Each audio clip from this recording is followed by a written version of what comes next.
and we Yeah. Hello and welcome to the Women Matters regular broadcast. This is July 2018, and we have the topic meeting global challenges, win-win conversations toward change. And I'm Heidi Hörnlein. I'm in Italy, in Umbria, and as you see, I have got some wonderful flowers today. So I give over to Tammy to explain a little bit what our topic is about before we hope that our other members make it to come into the room. Thank you, Heidi. So there's a group of people that have convened having a really deep intention to face our global challenges and to work towards a transition of systems and a transition of paradigms. It started with a call out from the Global Challenges Foundation for a new governance model to address the biggest challenges in the world today. So there was a group of us that came together, including Gertrude and Anna, to help to bring together this proposal, which was essentially that we need to talk about it in recorded conversations where we can use that process to engage more broadly. So we've been gathering and having some really deep conversations, facing challenges ourselves in how do we actually articulate and what it is that we're concerned about, how do we understand each other, and what steps do we take to take it from action, not just about conversations, although that's an integral part of it, but how do we take action? So we've been on a journey of discovery together, and it's been really powerful, and the process itself is quite transformative, at least for me.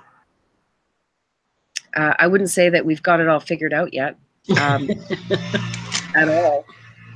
But all of us are willing to show up and be present and to do the best that we can to be able to really listen long enough to each other to understand what that is and what it looks like. Gertrude, maybe you can kind of extend that a little bit from your perspective.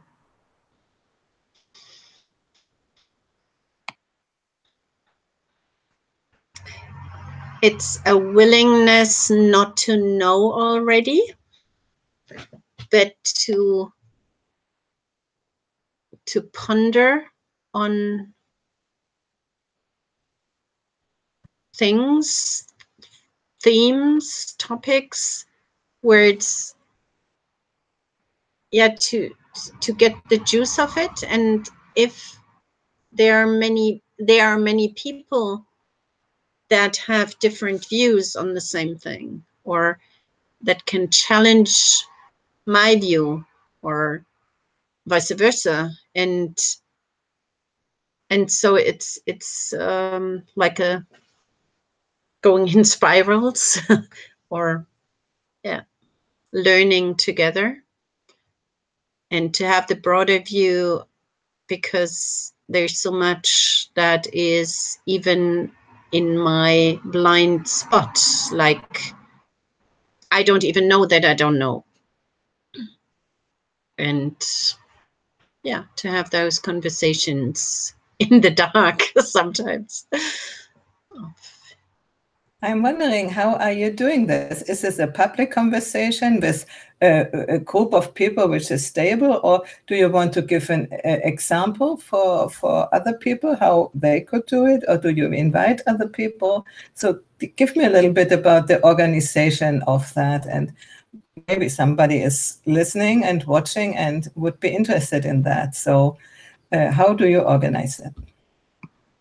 Well, we have a Facebook page, which is where people kind of come together, and we have 4 different conversations per week. On Thursday, it's open space, so anybody can bring anything, and that's dependent on the convened group, whoever shows up.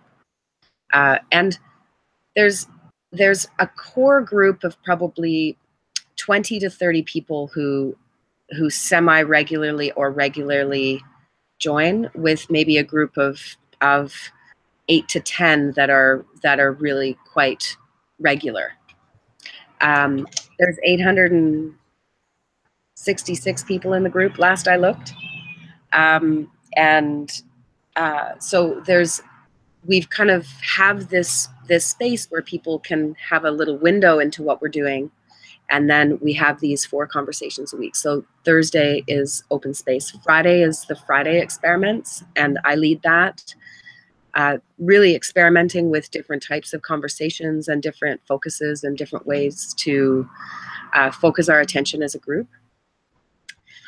Saturday is barn raising. So what do we build and how do we build it? And then Sunday is unblocking. What stops us? What are the barriers? How do we move through those barriers? So that's been our conversation flow for some months now. And I really like that specific people have taken leadership on those days, and that there's an open day where anyone who comes can lead. Because really it's about, how do we hold space for each other and share what we have in a way that isn't about extraction or isn't about a power dynamic, but rather a different way of being in relationship and sharing power. And what do we, and then there's all of the parts around sensing into what wants to emerge between us. So I would say it's a project of collective intelligence, moving towards collective intelligence.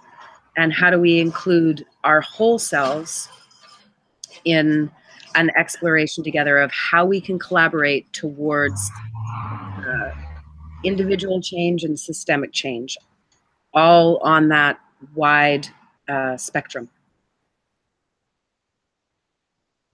That sounds interesting. Is it always a group, or is it one-on-one conversations? How is it working?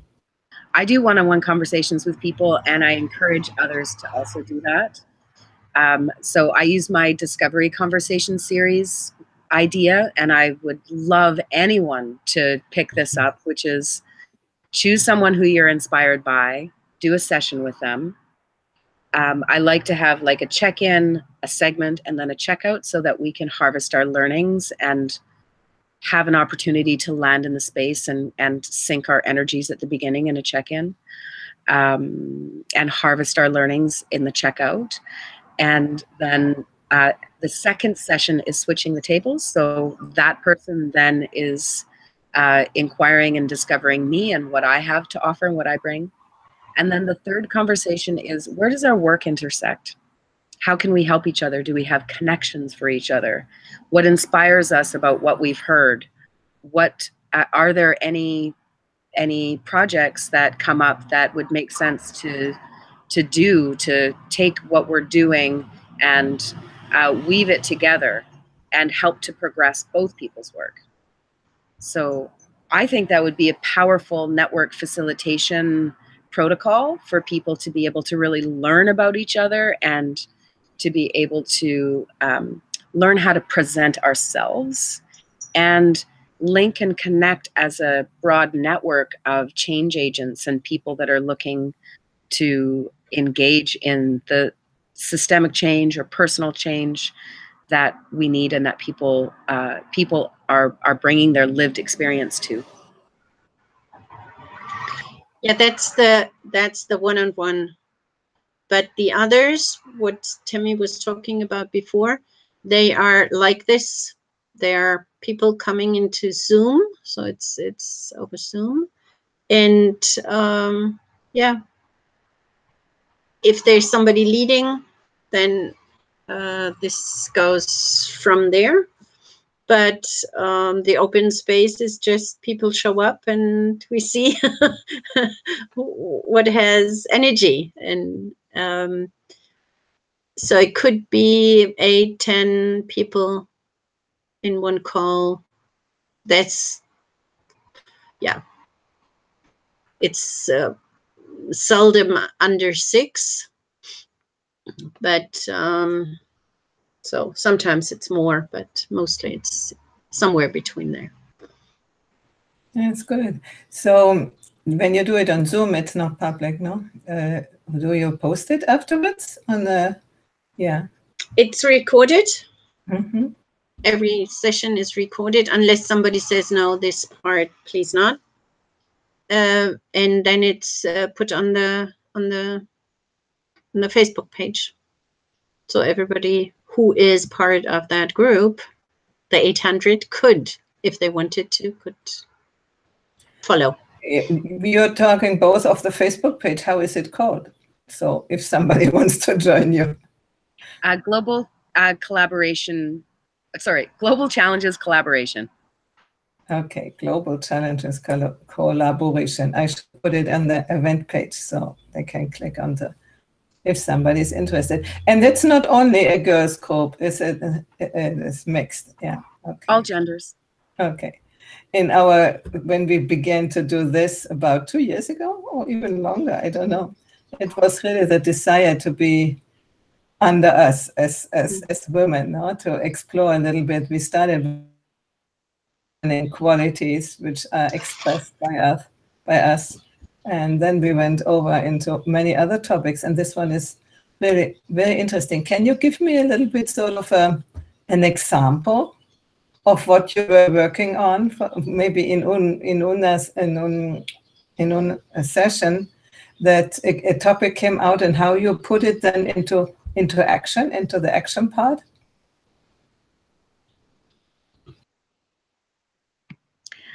Well, I'll share my experience today, which is there's a woman who's joined over the last few weeks. Her name is Lucy Rist, and she would be an amazing addition to this group as well.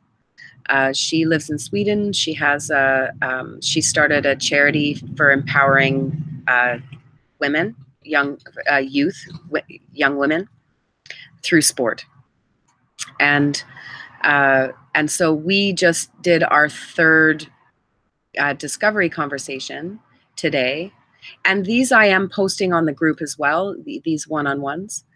And today we found a bunch of different places where we can help each other. One is there's a project that I've had a bit on the back burner called Earth Girl. So Earth Girl is demonstrating empowerment as a woman, and I see it as something that I can represent, but also that I would love to be more of a movement, that anyone could be an Earth Girl, essentially looking at the world and speaking the truth of what we're seeing, and driving towards communicating that in different ways. So either directly communicating to policymakers or speaking the truth that we see and sense and feel on social media. So creating these small video segments that can be shared and potentially be a viral way of demonstrating democracy and the power of an empowered voice. And so her and I talked about that today, and there's some really powerful intersectionality. I mean, she has a charity that works with young women and girls. So there's the potential to test a development process, because there's a lot of questions to be asked in terms of privacy and, and agreeing to share things and kind of slowing down and really looking at how we can use communication tools to empower women in a peer-to-peer kind of way. So one of the ideas she had was to kind of link young women in Sweden with young women in other parts of the world as peers, to be able to share, make these little videos together, learn what they learn through it, share that learning together, and as a network kind of support what empowerment actually looks like for young women. So that's these are the kinds of things that I think if we're linked more together and we look specifically at how we can support each other, that's useful. So it's kind of, the group is a bit of a space holder for those kinds of collaborations to happen. I'd say, and just that moving us from idea to action as a group has been a challenge because of a lot of things, including really understanding each other. And so I feel like we're in that transition to action now. I don't know what your perceptions are, Gertrude. Yeah, I think you're one of the few that attend all 4 calls. So it's more Tammy who really has the overview and what's going on.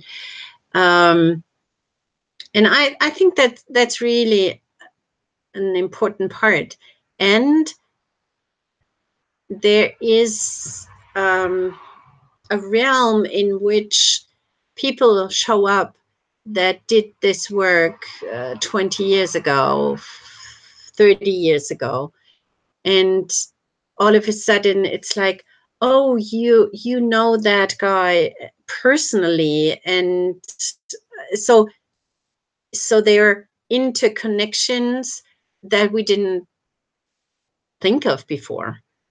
There are people showing up that have been very, how can I say, resigned, kind of, that nothing can be changed.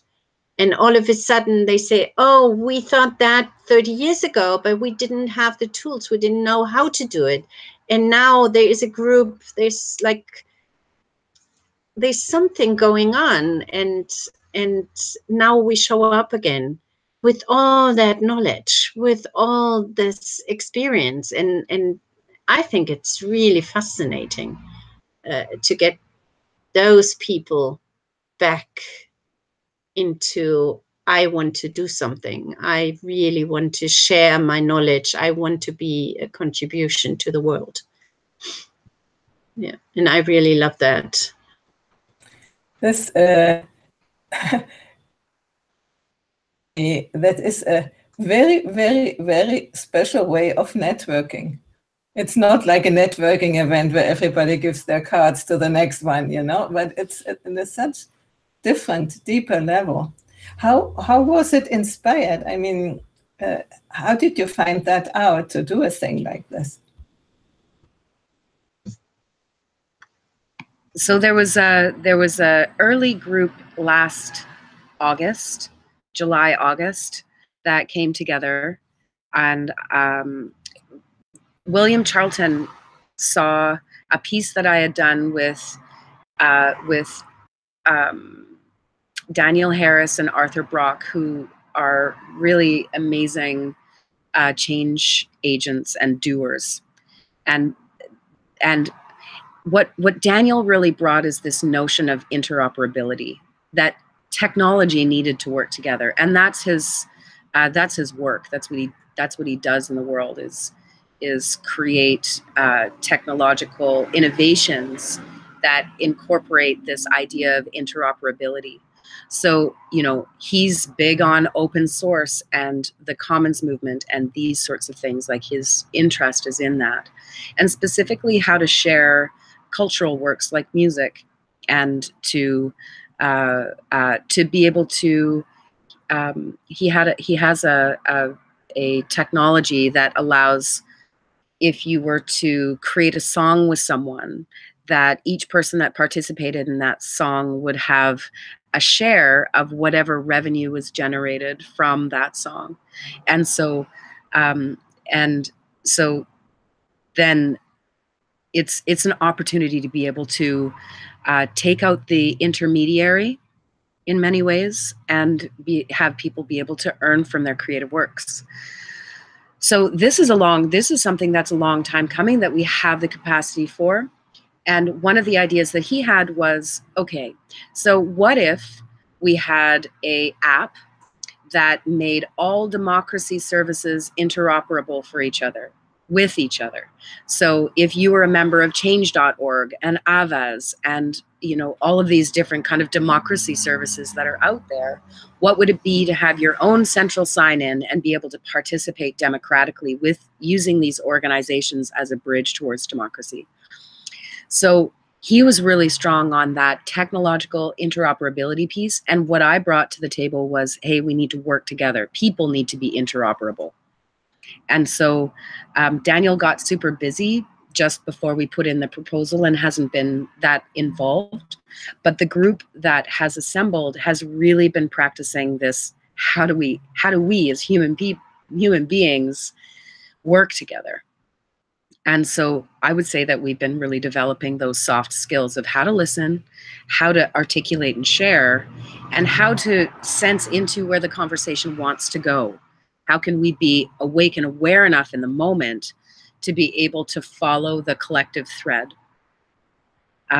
So yeah, the initial thing is, how do we make technology work together? How do we make people work together?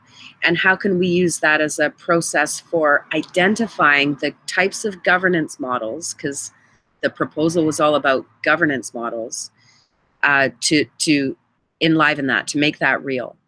So it's been a process of integrating who we are, what the different people bring to the table, and listening long enough to see how we can work together. I imagine you do that probably all on internet, don't you? Yes, we've been using Zoom. Yeah, I imagine how it would be if these people could meet in person. That would be another dimension, isn't it? Well, Anna is going to be in Brussels in early September. So there is a thought that whomever can make it to Europe to meet in person, have a picnic in a park. That's a nice idea. Yeah. What is in Brussels in September? What is that? She has to be there for an appointment. So there's just a random opportunity for her to be there, but it's kind of centralish in Europe, so it makes sense. It's about 4 hours to drive from me. Yeah. Well, why not create maybe for next year? I mean, I'm not in the go, but it comes to my idea. Somewhere in the middle of Europe, maybe. I don't know. At your place? No, that's not in the middle of Europe. My place would be fine, but it's not middle of Europe. Everybody has to fly or to go by train. And if you are very much into ecology, you don't fly. I do, but not very often. So, I mean, that would be fine to meet here, you know? And we can host about 25 people or 20 people. And then in the summer, there is you can put tents on or whatever, you know. Yeah, but, and to have them all together. Yeah, because, you know, I'm always a little bit skeptical for the fact when we know each other only online, that's one thing. But then the collaboration and being together when there is the real person with all this energy, and how do we find the way to be together? I mean, I know Gertrud from in person, and we have met in these wonderful meetings, and there somehow there is the setting which allows us to in a very good way. But it's, let's say, somebody else who is creating that for us. It was the Integral Conference or in Germany or in Hungary. So I would be interested in how do we create, even if the group is a little bigger, how do we create this space in person, which is not only an hour or two, but it's, let's say, 5 days or 10 days even. How do we really meet the challenges of, you know, everybody has some conditioning, which will come out sooner or later, maybe not after an hour. So just as an idea to put into the pot. I love it. Actually, we already had a date at Sam's house which didn't work out because of many reasons. But we already have this in our minds and ponder on it till it becomes a real opportunity. And by the way, if they come from Vancouver, this is not by train. Sorry. They can try to swim. That would be a good workout. I wouldn't recommend that. So no, the problem is the distance, really. I mean, for you, it would also be very, very expensive. So just an idea. Maybe you can do American, Canadian, European meetings, and somehow we send a Repling, a Liedling to you. What's a Liedling? Holacracy. Holacracy. Liedling is the one who is holding the space. And the Repling is a representative of the group towards the others, towards the... Right. Probably the word representation, I think, it's the shortage of that. Whatever we call it. Yeah, okay. I had, when you were talking about, Tammy, that it was about interoperability, the word is not so easy to pronounce, of technique. And you are the one for the human side. And actually we have people in there, like Sam, who is working on AI. Yes. Not the, and I find it so interesting that AI, I use it for appreciative inquiry and he uses it for the technical part.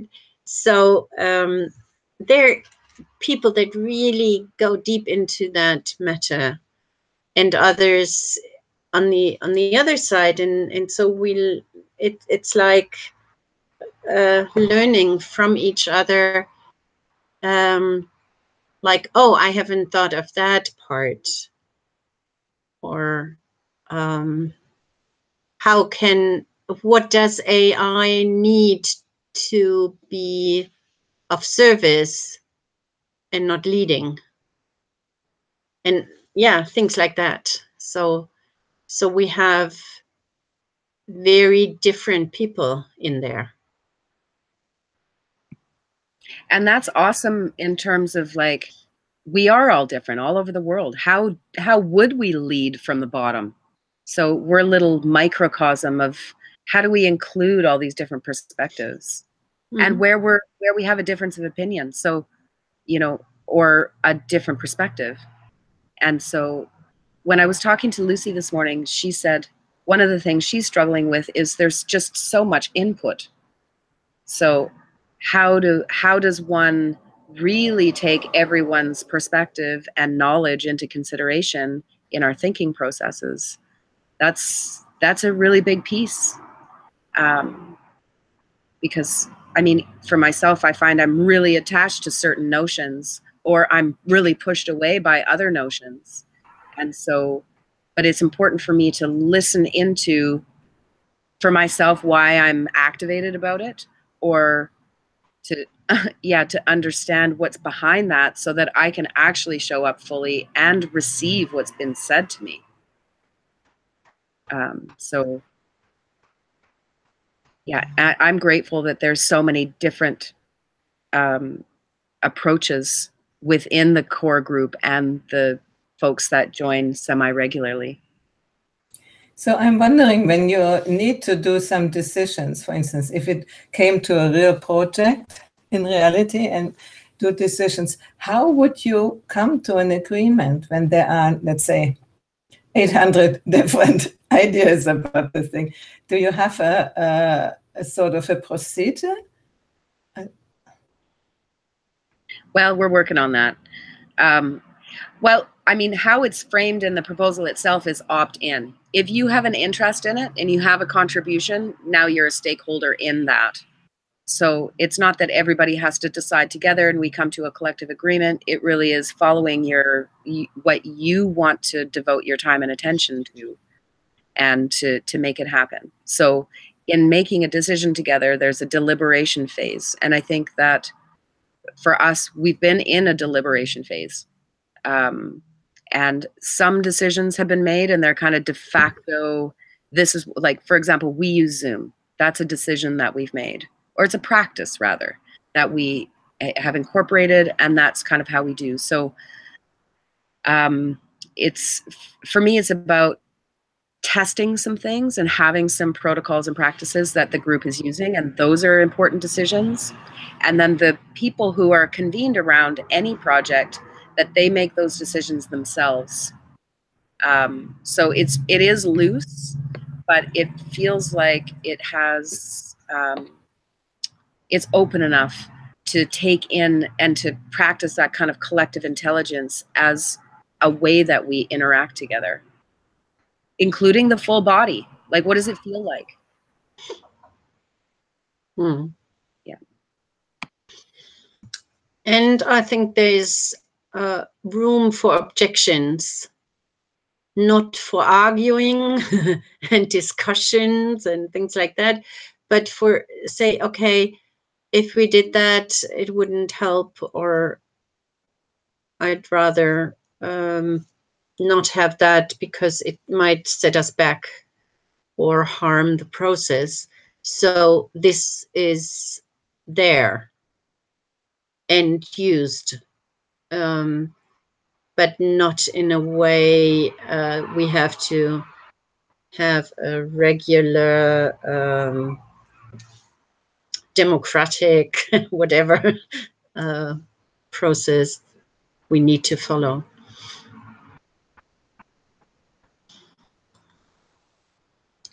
So it is an experiment on all levels, isn't it? It is. Early days, I was like, it's kind of like building a plane while flying a plane. Yeah.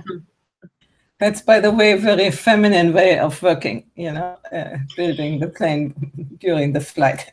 And just a few sessions ago, we had, I don't know how that came up, but where are the triggers? Who in the group is triggering me, and how? And that was really interesting to like really going, even if you don't say, okay, and I don't say anything, but still you're triggered. So what is that? And we had a very deep conversation about this. And then we came into, there was one trigger was that sometimes when people talk long, you just, okay, that's too long. And sometimes they can talk, I would say, for hours, and it would still invite to listen and be really in it. And so I said, okay, what is it? And then we really dug deep into what is that triggers the boredom, the rejection of a particular way of talking. And then we realized how this, like talking from my heart or talking about a topic.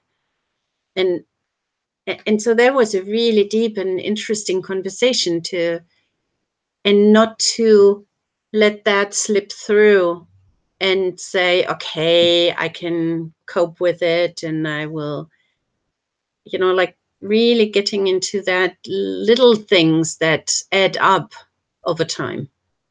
And I think this is so important because we often act or react in this way. Okay, let her do, let him do, and it will go, it will pass.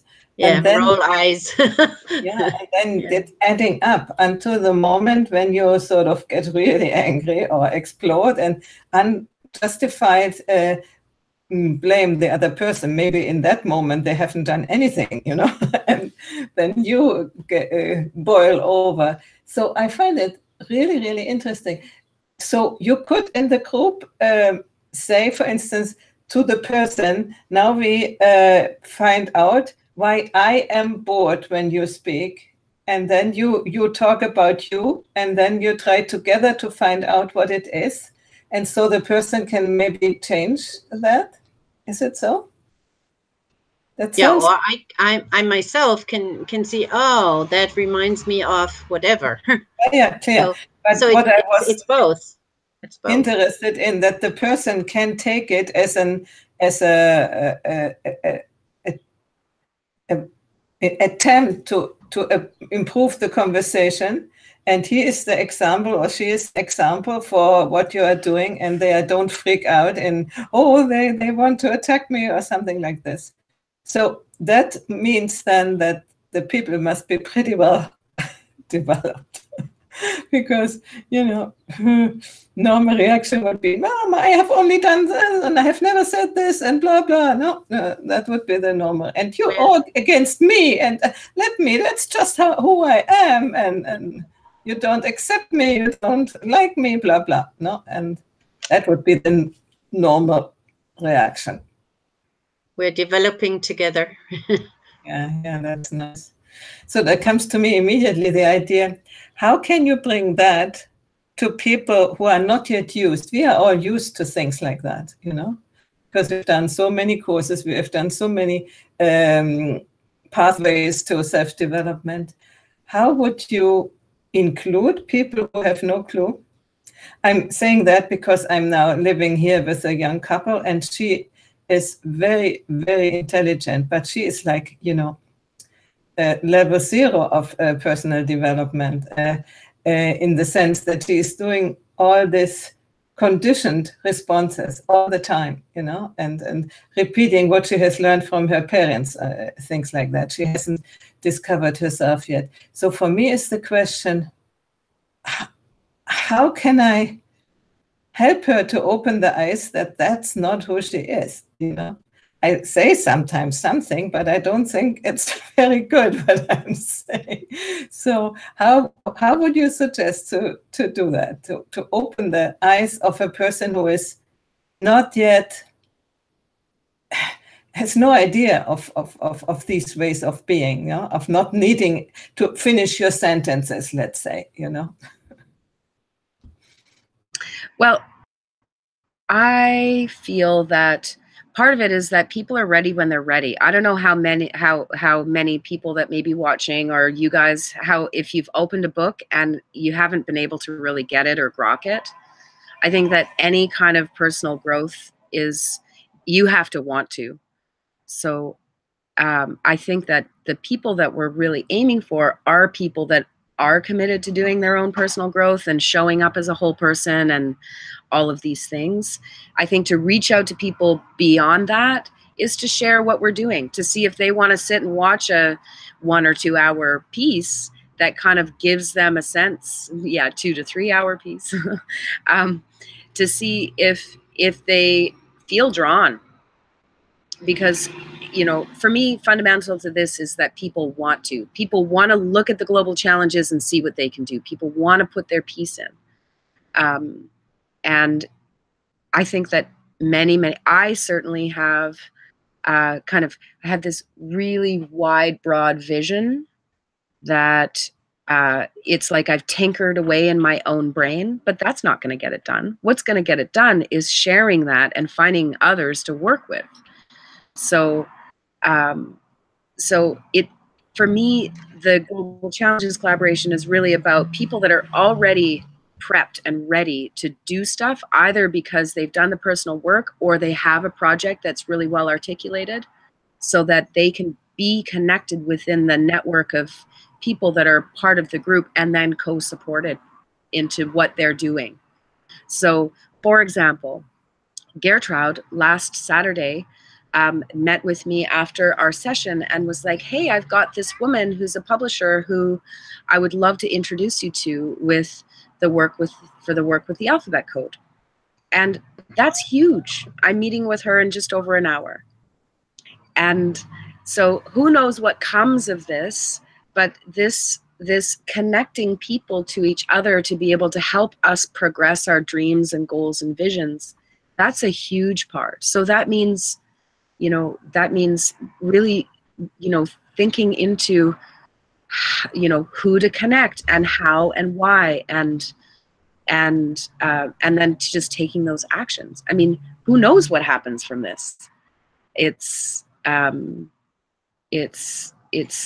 open potential, and that's part of what I sense and feel. Is it your interconnect? I have a glitchy internet. No, I think it's Gertrude. I didn't hear her anymore. I can still hear you well, but Okay. She was breaking up. So she was talking about interconnections. For me, it's the interconnections that exist within the group. I know that I can directly help people in hosting a conversation, putting a spotlight on their work, these things that I do and love to do. But others have connections or people that they can put other people in touch with that can help progress the work. So that's another way that we can kind of help each other and weave our work together. I'm not sure if you're able to speak now, Gertrude. No, I think she's still frozen. Okay. So maybe you have to get out, Gertrude, and come in again. So the network thing and the being in relationship thing, I actually lived here in Italy, in the country, 25 years, and I almost knew nobody. And then by chance, I knew some people, a Dutch woman, and she created the expat meeting. And that's exactly where tonight will be, every month. And from there,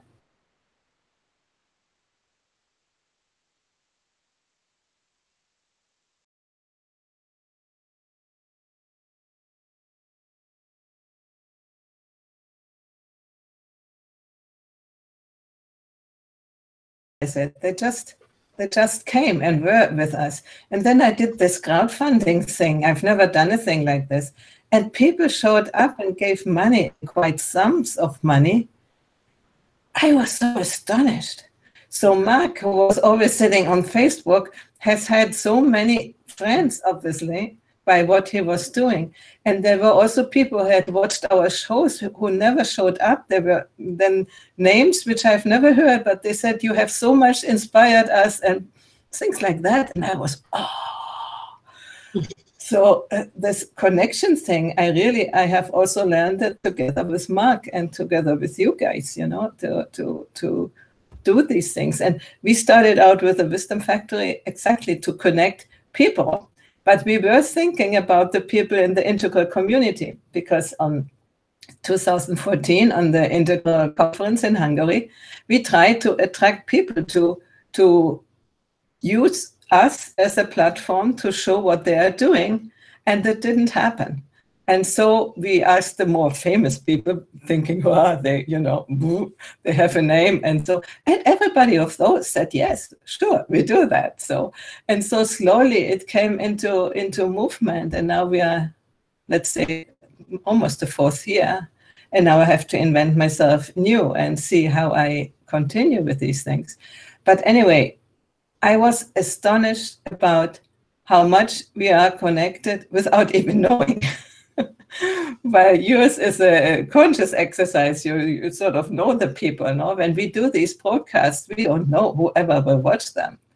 And they don't normally show up. They don't leave comments. So we never know who we are able to inspire. And that is sort of a consolation for me, that it has had some sense what we were doing.